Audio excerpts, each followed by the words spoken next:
Јавното предпријатие Лајка од Скопје упати повик до граѓаните да се вклучат како привремени згрижувачи на улични куќиња, со цел подобрување на нивниот третман и зголемување на шансите за трајно вдомување.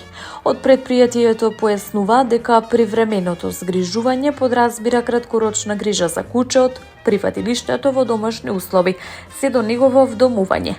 Овој модел овозможува куќињата да се социјализираат, да воспостават рутина и повторно да стекнат доверба во луѓето, што значително придонесува за нивно успешно вдомување.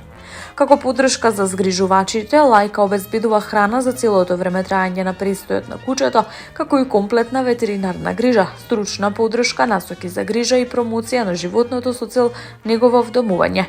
Граѓаните кои се заинтересирани за ваков ангажман можат да се пријават преку електронската адреса info@laika.com.mk или преку официјалните профили на јавното предпријатие Лајка на социјалните мрежи. Од предпријатието посочуваат дека оваа иницијатива е дел од напорите за хумен пристап кон бездомните животни во услови кога во Скопје се уште има значителен број улични куќиња. Дел од нив повремено представуваат и безбедносен ризик за граѓаните.